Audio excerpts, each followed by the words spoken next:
Bismillahirrahmanirrahim. Alhamdulillah nahmaduhu wa nasta'inuhu wa nastaghfiruh.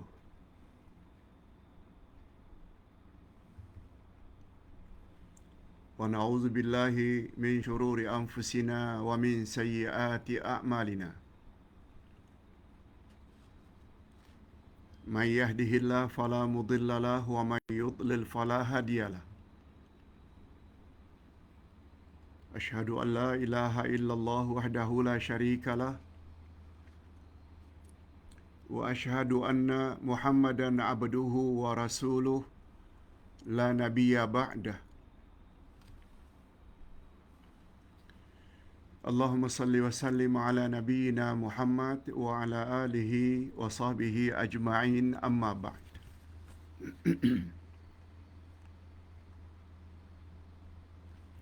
Hadirin dan hadirat serta para pemirsa yang saya hormati, Assalamualaikum warahmatullahi wabarakatuh.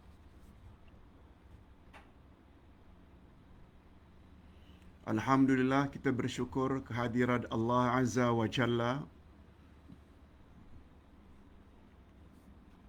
Berkat taufiknya kita dapat sekali lagi menghadirkan diri dalam majlis ilmu pada pagi ini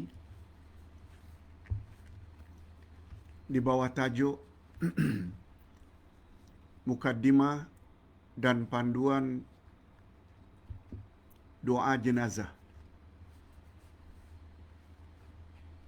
Mukaddimah dan beberapa panduan doa jenazah.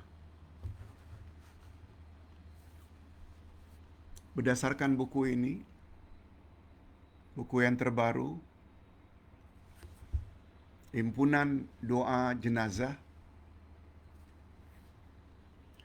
Sebelum kita masuk jauh dalam kandungan buku ini,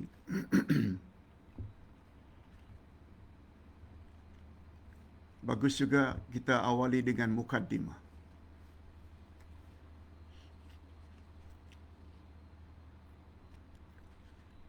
Bukan hanya mukaddimah, tapi beberapa panduan supaya kita jangan tersalah dalam berdoa.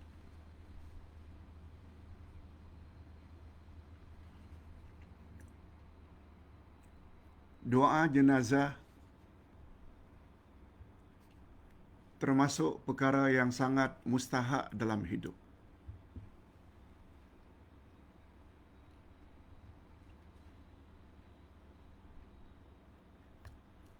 Sebab dia ada kaitannya dengan kebahagiaan seseorang. Sebagaimana Ustaz sebut pada kulit belakang buku ini, coba dengar.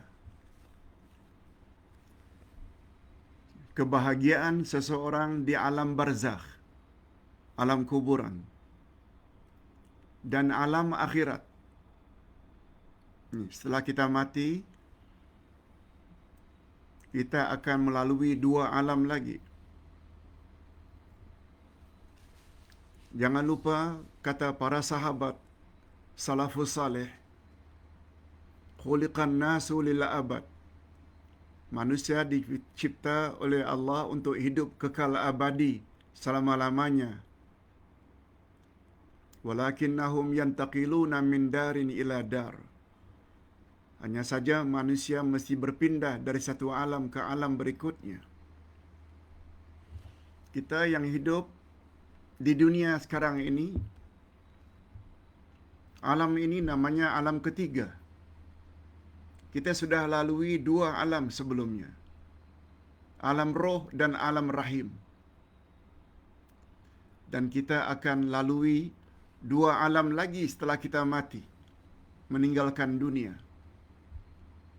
Alam barzakh dan alam akhirat. Atau dengan bahasa lain, alam kuburan dan alam akhirat. Kebahagiaan seseorang di alam barzakh dan di alam akhirat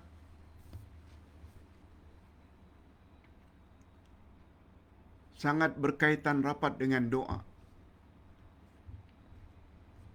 Itu sebabnya Ustaz tulis di sini, kebahagiaan seseorang di alam barzakh, alam kuburan, dan di alam akhirat sangat ditentukan oleh iman dan amal salehnya. Betul? Iman, akidah. Kena betul. Tak boleh bercampur syirik.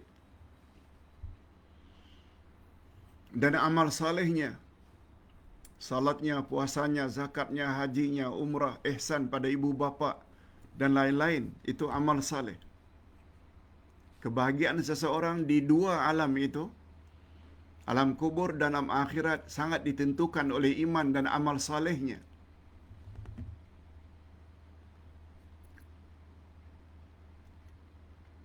Sangat ditentukan oleh iman dan amal salehnya ketika dia berada di alam dunia ini, di alam ketiga ini. Namun demikian, doa kita yang masih hidup di dunia ini juga boleh membantu kebahagiaan orang-orang yang telah meninggal dunia.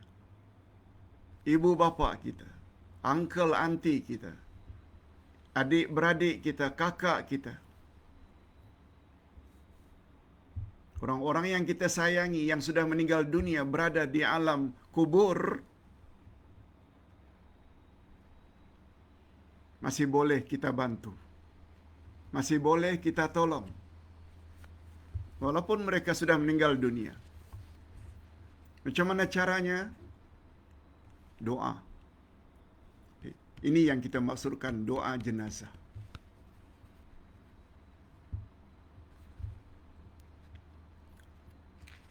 Ustaz baca dulu mukaddimah,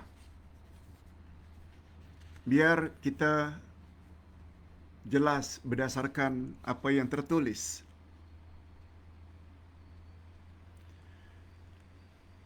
Alhamdulillahirabbil alamin.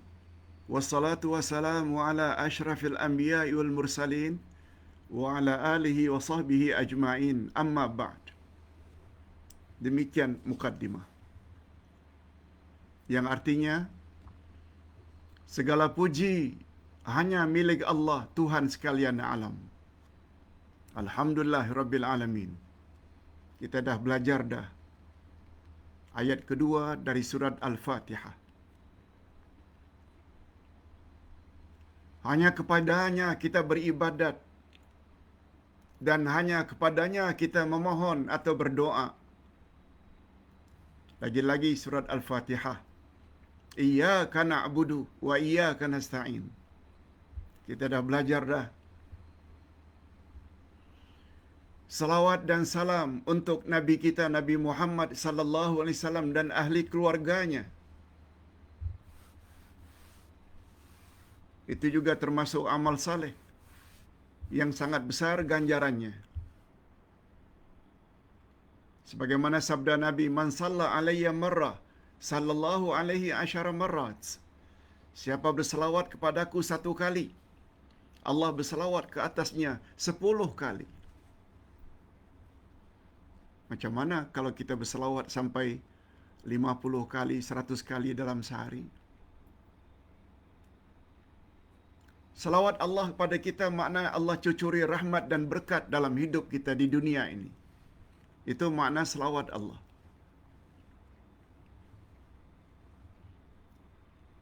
Baginda Rasul sallallahu alaihi wasallam adalah contoh teladan yang terbaik bagi umat manusia hingga akhir zaman.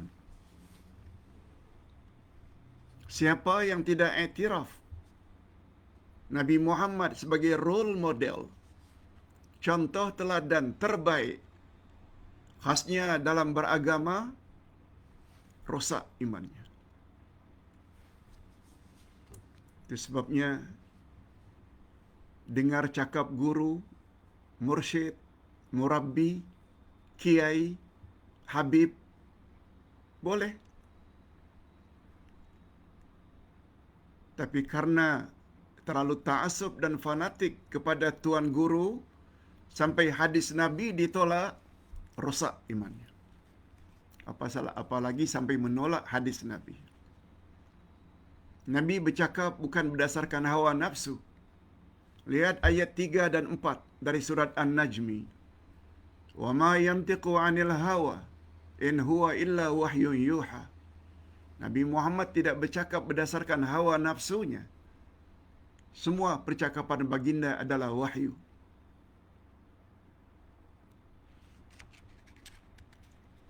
Bukan ustaz yang cakap. Rasulullah sallallahu alaihi wasallam adalah role model. Allah yang cakap. Lihat ayat 21 dari surat Al-Ahzab. Apa kata Allah? Laqad kana lakum fi Rasulillahi uswatun hasanah. Sesungguhnya pada diri Rasulullah itu bagi kamu terdapat contoh teladan yang terbaik. Tak mau dengar ke cakap Allah ni. Ingin selamat dari azab kubur. Ingin selamat dari azab neraka setelah kiamat. Tapi cakap Allah tolak. Cakap Rasul tolak. Ini sebenarnya tujuan kita yang mengajar Al-Asma'ul Husna, tafsir Al-Quran, hadis Nabi, bagaimana berakidah, bagaimana supaya amal saleh kita diterima oleh Allah. Semua kita dah cakap dah. Dengan kata lain, ingin terhindar dari kesesatan, rujuk pada Quran dan Sunnah. Selama 45 tahun berdakwah ini, Ustaz tak tahu dah berapa ribu kali Ustaz ucap dan cakap sabda Nabi. Aku tinggalkan 2 pedoman untukmu, wahai umat. Selagi kamu berpegang teguh, kamu tidak akan sesat selama-lamanya. Quran dan Sunnahku. Itu yang Allah mau, itu yang Rasul mau. Bila ada yang mau jadikan panduan selain Quran dan Sunnah, itu sebenarnya suara syaitan. Sebab makna syaitan, ba'idun 'anil haq. Segala yang berusaha menjauhkan kita daripada kebenaran, syaitanlah itu. Itu makna syaitan. Okey. Buku kecil ini saya susun dengan tujuan. Ini. Dalam mukadimah Ustaz sebut ini. Buku kecil ini saya susun dengan tujuan untuk memberi sedikit bimbingan kepada para pembaca tentang beberapa doa yang baik kita panjatkan kepada Allah Azza wa Jalla untuk membantu orang-orang yang kita sayangi, seperti ibu bapa, atuk nenek, pak cik, mak cik, saudara mara dan kaum kerabat serta rakan-rakan yang telah meninggal dunia. Ini yang Ustaz kata buku ini cukup penting. Nak beri panduan. Menurut ajaran Islam, kita yang hidup di alam dunia ini, Ustaz ulang, menurut ajaran Islam, kita yang hidup di atas dunia ini masih berpeluang menolong orang-orang yang kita sayangi, walaupun mereka sudah meninggal dunia dan sedang berada di alam barzakh. Yaitu, macam mana caranya Pak Ustaz? Yaitu berdoa untuk mereka. Apa dalilnya Pak Ustaz kita boleh berdoa untuk menolong orang yang sudah mati? Tanya.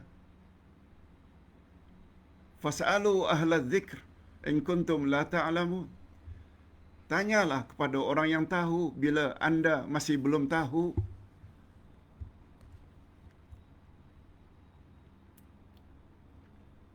Ini jawabannya.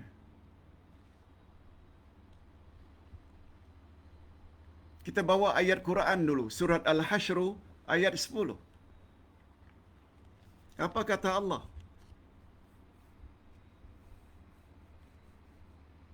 Allah menceritakan sikap Muhajirin dan Ansar, sahabat-sahabat Nabi. Apa kata Allah?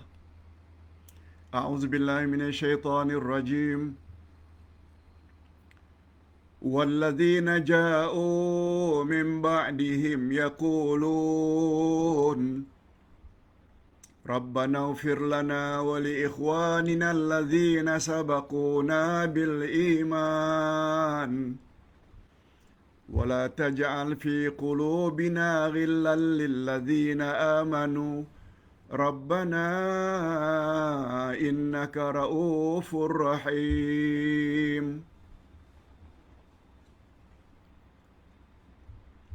Dengar terjemahan harfiahnya dulu. Dan orang-orang yang datang sesudah mereka, dan orang-orang yang datang sesudah mereka, yakni Muhajirin dan Ansar. Begitu kata ulama tafsir. Apa yang mereka lakukan? Mereka berdoa, "Ya Rab, oh Tuhanku, wahai Tuhan kami, beri ampunlah kami dan saudara-saudara yang telah beriman lebih dahulu dari kami." Ya Allah, ampunlah dosa kami dan ampunkan juga dosa-dosa orang-orang beriman yang hidup sebelum kami. Kita bukan hanya minta agar Allah ampun dosa kita, tapi juga dosa-dosa orang-orang beriman sebelum kita. Dan janganlah engkau membiarkan kedengkian, hasad dalam hati kami terhadap orang-orang yang beriman. Tolong ya Allah, jangan ada rasa dengki, hasad dalam jiwa kami terhadap orang-orang yang beriman. Ya Tuhan kami, sesungguhnya Engkau Maha Penyantun lagi Maha Penyayang. Apa pengajaran yang dapat kita ambil dari ayat ini? Atau terjemah maknawiyah? Apa tafsirannya Pak Ustaz?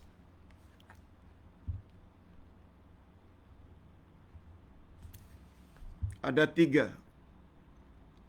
Yang pertama, Allah menjelaskan di dalam ayat ini bahwa para sahabat Nabi sallallahu alaihi wasallam dari kalangan Muhajirin dan Ansar. Muhajirin, sahabat yang berhijrah dari Mekah ke Madinah. Ansar, orang-orang Madinah, pengikut setia Nabi Muhammad sallallahu alaihi wasallam. Apa yang mereka katakan pada Allah? Mereka berdoa kepada Allah agar Allah memberi ampunan kepada mereka dan memberi ampunan kepada saudara-saudara mereka yang sudah beriman sebelum mereka. Ni orang-orang yang datang setelah Muhajirin dan Ansar, termasuk kita. Ya Allah, ampunkanlah dosa-dosa kami. Juga ampunlah orang-orang beriman sebelum kami.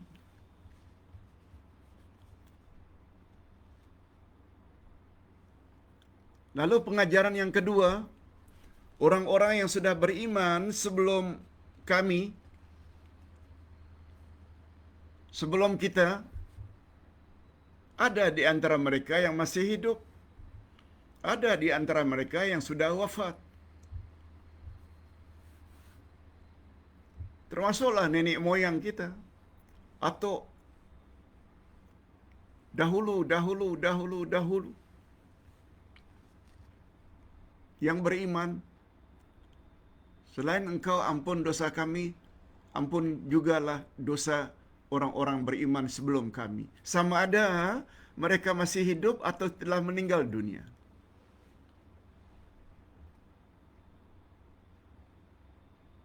Ini memberi pengajaran bahawa kita masih di dunia ini, kita yang masih hidup di dunia ini boleh menolong saudara kita yang beriman dengan cara berdoa agar mereka Allah mengampuni dosa-dosa mereka yang sudah wafat. Ini namanya tafsir. Ini semua kita tidak dapat melalui terjemah harfiah. Nah, yang ketiga, kita juga mohon kepada Allah agar Allah jangan masukkan rasa hasad, dengki dalam hati kita terhadap orang-orang yang beriman.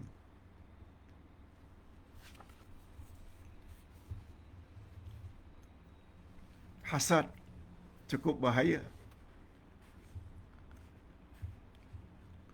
Mentang-mentang orang itu mengajar berbeza dengan apa yang kita ajar, kita mula dengki, mula hasad. Ambil tindakan. Hasad lah itu. Rasulullah sallallahu alaihi wasallam bersabda tentang bahaya hasad. Mereka-mereka yang punya perasaan hasad dan dengki terhadap orang lain. Dengar baik-baik. Kata Nabi, Innal hasada ya'kulul hasanati kama ta'kulun narul hataba. Sesungguhnya hasad dengki memakan amal-amal baik kita macam api makan kayu api. Jadi arang, jadi abu. Rosak amal baik yang kita buat sekian banyak gara-gara ada hasad. Na'udzubillah min dzalik. Okey.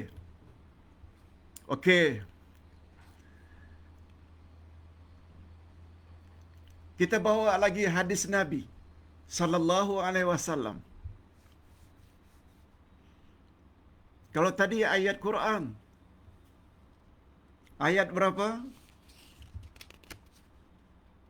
Surat Al-Hasyr ayat 10. Dengar baik-baik. Kalau kita ingin selamat, jadikan Quran dan Sunnah sebagai panduan. Kalau itu ayat Quran Al-Hasyr ayat 10, ini hadis Nabi pula sahih riwayat Imam Muslim. Ustaz baca. An Abi Hurairah radhiyallahu anhu anna an-nabiy sallallahu alaihi wasallam qala idza mata al-insanu inqata'a anhu amaluhu illa min salasa illa min sadaqatin jariyah aw ilmin yuntafa'u bih aw waladin salihin yad'u lah. Rawahu Muslim. Hadis sahih daripada Abu Hurairah radhiyallahu anhu, kata beliau, sesungguhnya Nabi sallallahu alaihi wasallam telah bersabda, bila manusia meninggal dunia, iza mata maknanya mati. Bila manusia mati, akan terputuslah segala amalannya kecuali 3. Sedekah jariah, ilmu yang dapat diambil manfaat, dan yang ketiga, anak saleh yang mendoakannya. Hadis ini boleh dikatakan semua umat Islam pernah dengar. Ini memberi isyarat orang-orang yang sudah ada di alam kubur sana masih lagi boleh ditolong oleh orang-orang yang hidup. Boleh tertolong. Sedekah jariahnya. Dia infak, dia beri sumbangan. Disalurkan zakatnya untuk pembinaan rumah anak yatim, rumah tahfiz Quran, masjid-masjid. Selagi masjid, rumah tahfiz itu dimanfaatkan oleh orang yang hidup, selama itu mengalir terus.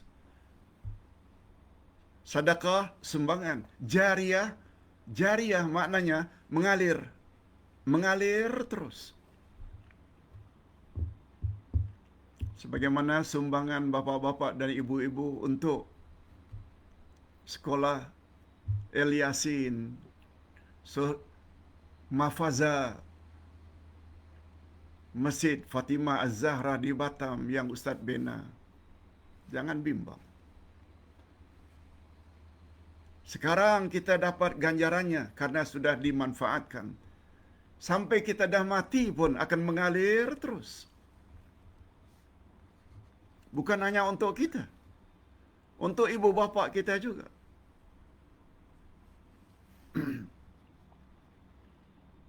Itu sebabnya kedua-dua institusi pendidikan itu Ustaz namakan dengan Yasin dan Fatimah.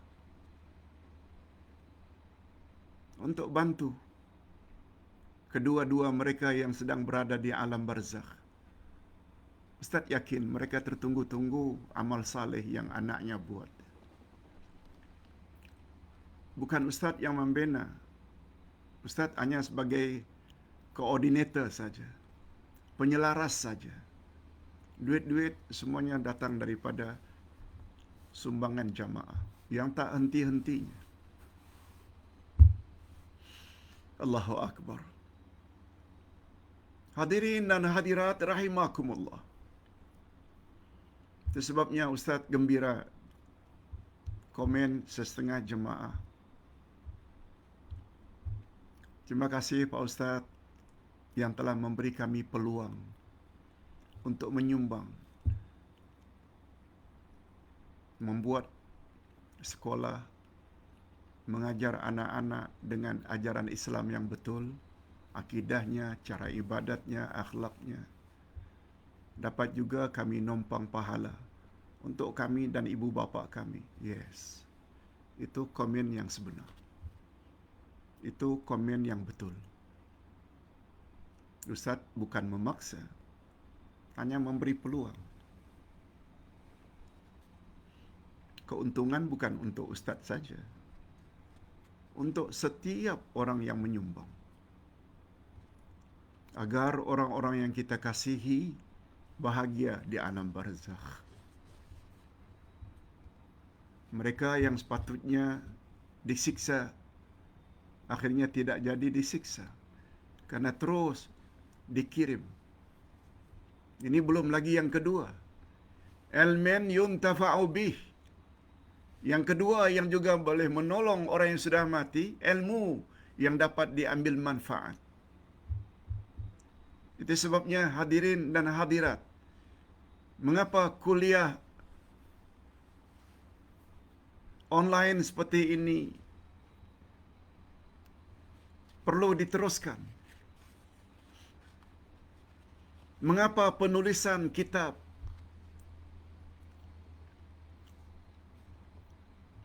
Ustaz tidak pernah rasa jemu dan letih karena ingat itu. Apa yang anak buat, ibu bapa dalam kubur akan dapat. Selain anak tersebut dapat pahala, amalan anak juga akan sampai. Ibu-ibu, ini lebih-lebih lagi buku jenazah ini.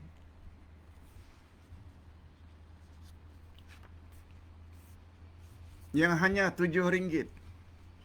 Apa salahnya beli agak 10 biji? Hadiahkan pada kawan-kawan. Beri pada anak-anak, cucu-cucu seorang satu. Ni yang menghadiahkan ini akan dapat ganjaran bila buku ini dibaca. Allahu Akbar. Nah, sudah dua dah yang boleh tolong orang di alam barzakh. Pertama, sedekah jariah. Yang kedua, ilmu yang dapat diambil manfaat. Yang ketiga, waladin salihin yad'ulah. Anak yang melakukan amal-amal saleh lalu berdoa kepada ibu bapanya.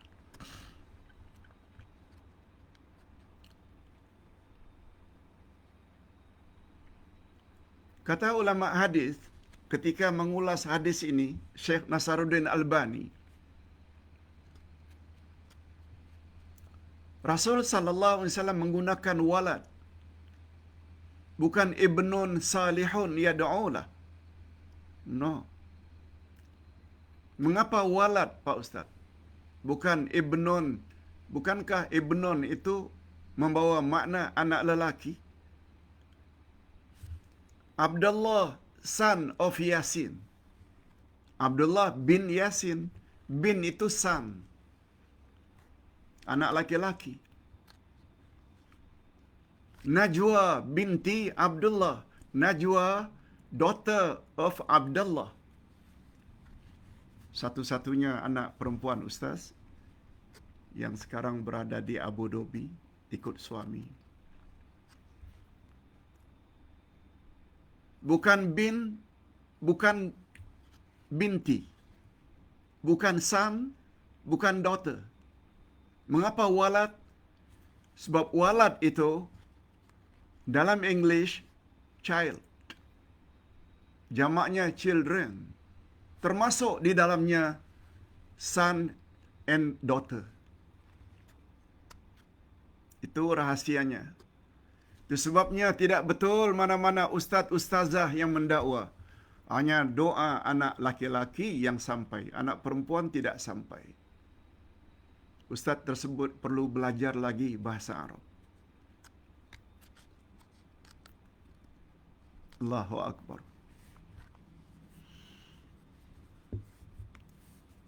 Dengan kata lain, yang dapat menolong ibu bapa itu bukan hanya anak laki-laki tapi juga anak perempuan.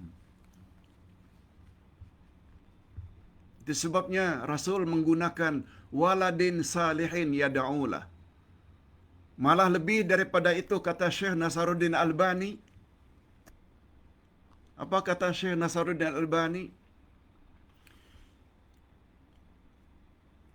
Walad tersebut bukan hanya dapat tolong satu generasi sebelumnya, ayah, ibu. No. Termasuk ke atas, atuk, nenek, noyang, semuanya ke atas tu akan dapat. Gara-gara, contoh Abdullah, bukan hanya dapat tolong Yasin dan Fatimah.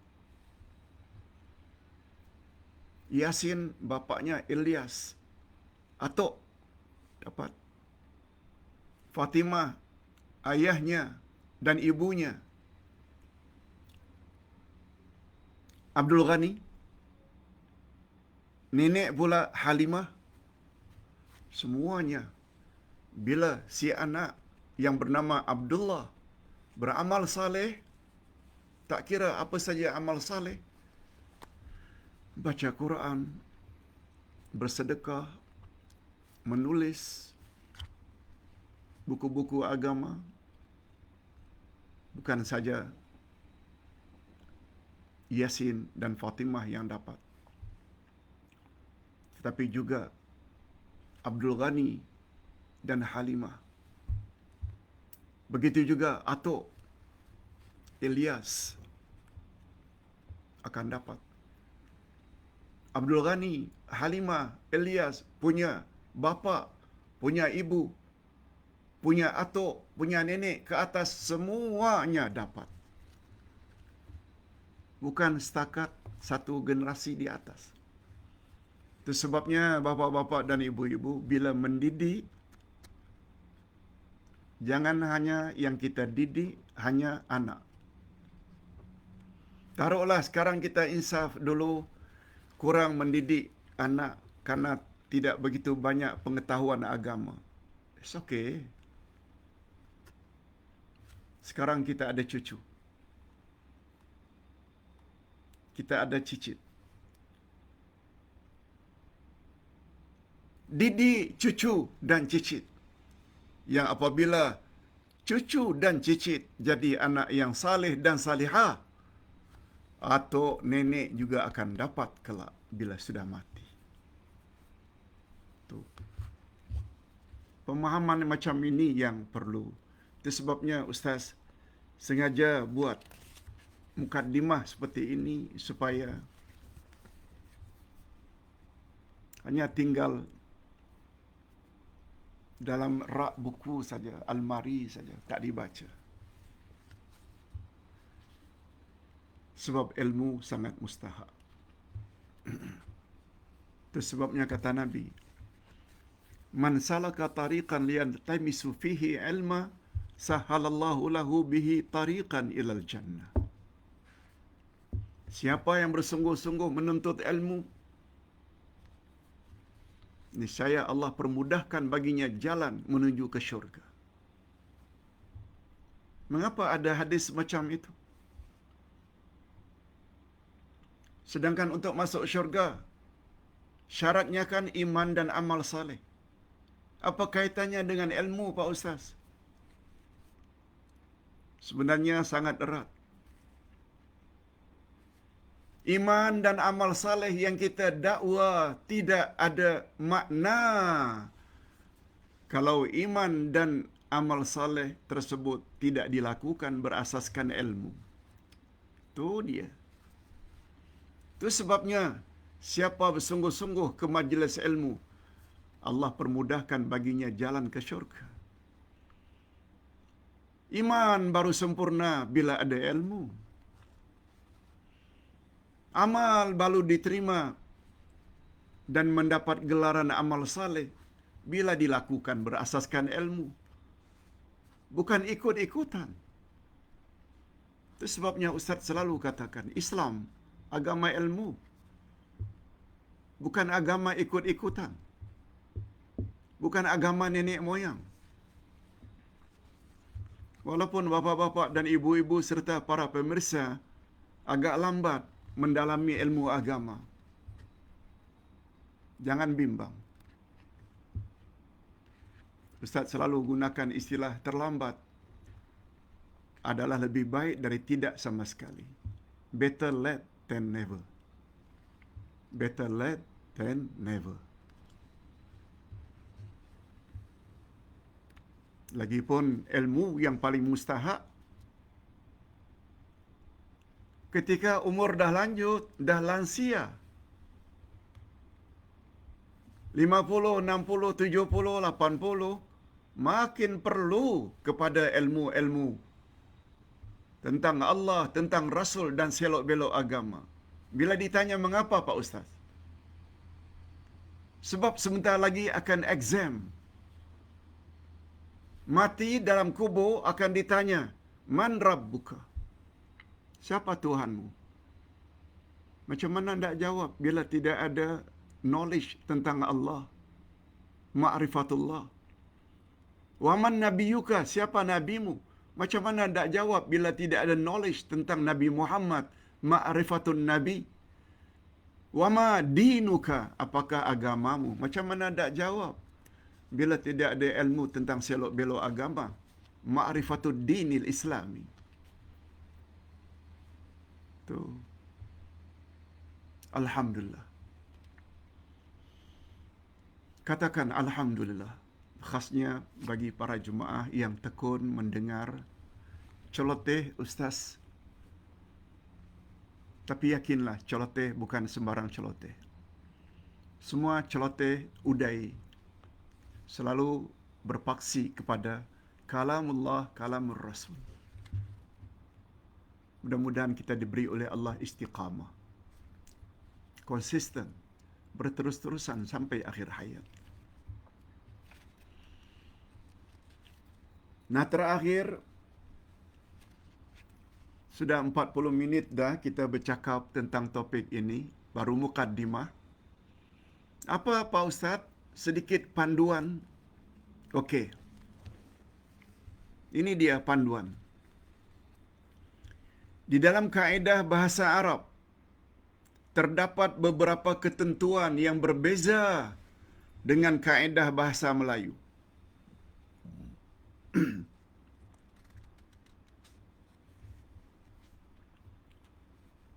Kaedah dalam bahasa Arab tak sama dengan kaedah dalam bahasa Melayu. Begitu juga terhadap bahasa lain seperti English.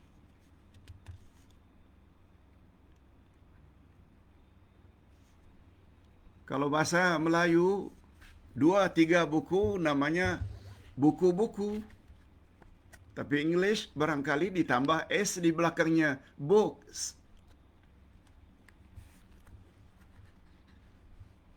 Arab juga macam itu. Lagi rumit bila kita sebut jamak. Dia laki-laki dengan dia perempuan beza. Dia laki-laki huwa. Dia perempuan hiya. Kamu laki-laki anta. Kamu perempuan anti. Mereka yang ramai laki-laki hum. Mereka yang ramai perempuan hunna.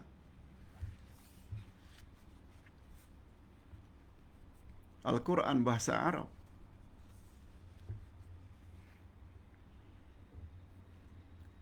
Di dalam kaedah bahasa Arab terdapat beberapa ketentuan yang berbeza dengan bahasa Melayu.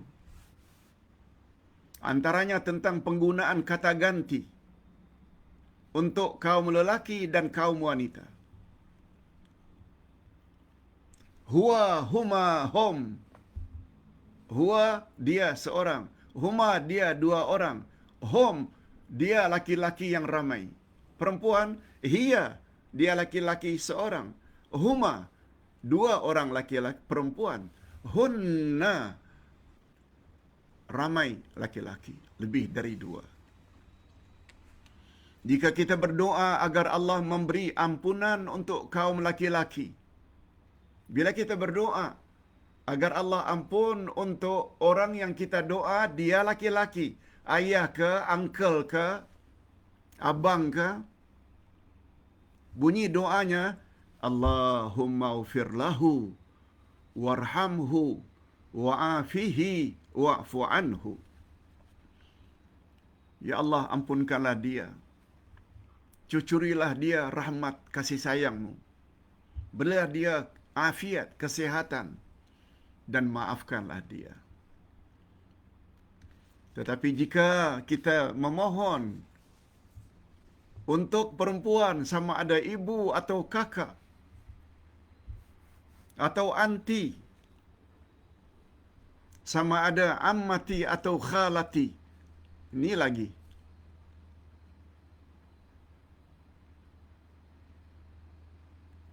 Kalau English, kalau Melayu, laki-laki pak cik, perempuan mak cik. Okey. Kalau English, laki-laki uncle, perempuan auntie. Yes. Arab lagi hebat. Kalau auntie kita dari sebelah bapa, auntie kita sebelah bapa, dia dipanggil ammati. Kalau ammi, uncle laki-laki, ammati, uncle, maaf, ammati, anti,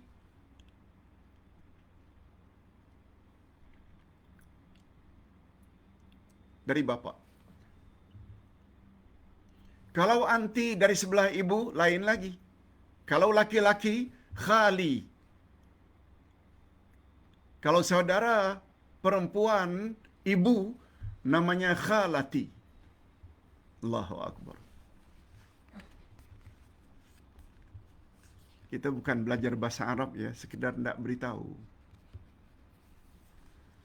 Itu sebab panduan ini sangat mustahak. Jadi untuk perempuan bukan Allahumma ghfir lahu, tapi Allahumma ghfir laha, warhamha, wa'afiha, wa'fu anha. Oleh sebab itu, untuk memudahkan para pembaca buku ini, maka saya telah buat perubahan kata ganti tersebut dengan cara merubah bacaan untuk jenazah kaum wanita dalam kurungan.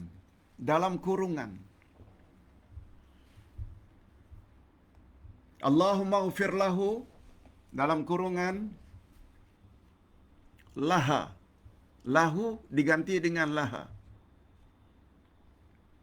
Warhamhu dalam kurungan warhamha. Ustaz buat contoh. Lihat muka surat 2. Allahumma anta rabbuhu. Ya Allah, engkau adalah Tuhannya. Rabbuhu. Kalau yang di doa itu laki-laki. Ustaz buat dalam kurungan Rabbuha. Engkau adalah engkau adalah Tuhannya ibuku. Kalau yang pertama tadi engkau adalah Tuhannya bapakku. Atau dia yang aku doa ini adalah engkau adalah Tuhannya my uncle. Tapi diganti Rabbuha kalau itu anti atau makcik. Begitulah seterusnya. Wa anta khalaqtahu menjadi khalaqtaha. Wa anta razaqtahu menjadi razaqtaha. Wa anta hadaitahu menjadi hadaitaha lil Islam. Wa anta qabatta ruhahu menjadi ruhaha. Wa ta'lamu sirrahu menjadi sirraha. Wa ala niyatahu wa ala niyataha. Ji'na syufa'a'u faghfir lahu menjadi faghfir laha.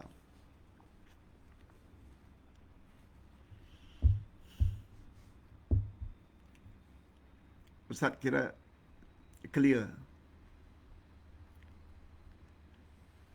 Saya berharap ini kata-kata terakhir dalam buku ini sebagai mukaddimah dan panduan. Saya berharap kiranya panduan singkat di atas bermanfaat sehingga permohonan kita dengan menggunakan bahasa yang lebih tepat dan selanjutnya layak dikabulkan oleh Allah Subhanahu wa taala. Amin amin ya rabbal alamin. Kita akan sambung